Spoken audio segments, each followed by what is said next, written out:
saudara, kembali lagi bersama saya dalam program Aku Diberkati Setiap Hari. Dan hari ini saya akan bicara tentang second chance atau kesempatan kedua. Nah, saya percaya bahwa setiap orang pasti punya kesempatannya masing-masing. Ada yang berkesempatan menjadi sukses, ada yang berkesempatan usahanya diberkati, ada yang berkesempatan menjadi orang terkenal. Dan oleh sebab itu pada hari ini saya terlalu percaya bahwa kesempatan yang saya maksudkan dalam kesempatan kedua ini adalah kesempatan hidup. Nah, oleh sebab itu mari kita baca Alkitab kita masing-masing.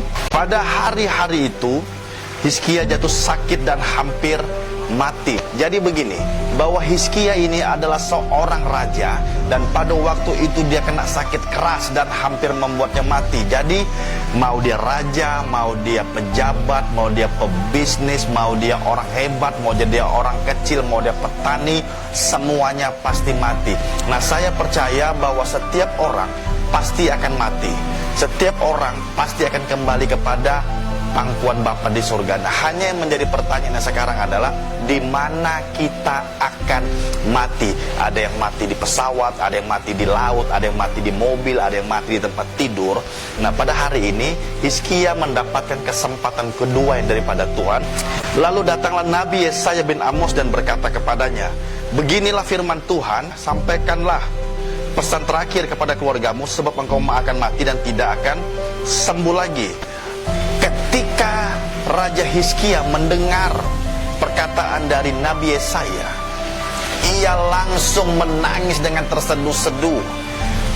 Ada rasa ketakutan dalam kehidupannya. Tapi ini yang mau saya sampaikan kepada kita pada hari ini. Mau engkau orang kaya, mau engkau orang miskin, mau engkau pejabat, mau engkau orang pebisnis, mau engkau pendeta, semuanya akan mati. Tapi kematian bagi orang percaya bukanlah hal yang menakutkan, merupakan menjadi hal yang keberuntungan dalam kehidupannya, karena ia akan segera bertemu dengan Tuhan di surga. Kesempatan apa yang Tuhan berikan kepada Hizkia? Tuhan memberikan kesempatan memperpanjang umurnya 15 tahun lagi. Tuhan memberikan kesempatan yang besar dalam kehidupan kita. Tuhan selalu memberikan kesempatan yang ajaib dalam kehidupanmu. Usahamu bisa diberkati, itu karena kesempatan daripada Tuhan. Sakitmu disembuhkan, itu kesempatan yang daripada Tuhan. Lalu kau punya keluarga bisa ditolong Tuhan, keluargamu bisa bahagia, itu pun kesempatan yang daripada Tuhan. Nah, oleh sebab itu, kalau Tuhan sudah memberikan kesempatan yang baik bagi kita, jangan pernah lupa akan kebaikan Tuhan. Hizkia, dia pernah dihajar Tuhan. Hari-hari itu Hizkia jatuh sakit sehingga hampir mati. Ia berdoa kepada Tuhan dan Tuhan berfirman kepadanya dan memberikan suatu tanda ajaib. Ayat yang ke-25, ini dia. Tetapi Hizkia tidak berterima kasih atas kebaikan yang ditunjukkan kepadanya, karena ia menjadi angkuh sehingga ia dan Yehuda dan Yerusalem ditimpa murka. Ayat yang ke-26. Tetapi ia sadar akan keangkuhannya itu dan merendahkan diri bersama-sama dengan penduduk Yerusalem, sehingga murka Tuhan tidak menimpa mereka pada zaman Hizkia. Hizkia sudah ditolong Tuhan, Hizkia umurnya sudah diperpanjang Tuhan, Hizkia sudah disembuhkan sakitnya, tapi ia tidak berterima kasih kepada Tuhan. Ia lupa, ia menjadi angkuh, ia menjadi sombong, sehingga ia dihajar oleh Tuhan. Tetapi ia sadar. Nah, ini yang saya mau bagikan, bahwa setiap orang harus sadar dalam kehidupannya.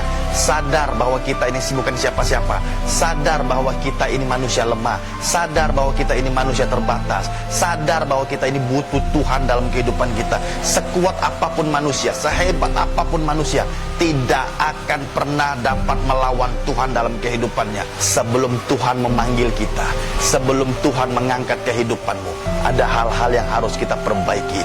Kita harus memperbaiki hubungan kita dengan Tuhan. Yang tadinya tidak pernah ibadah, yang tadinya tidak pernah berdoa, yang tadinya tidak pernah baca Alkitab, perbaiki. Selagi masih ada kesempatan, perbaiki hubungan dengan Tuhan.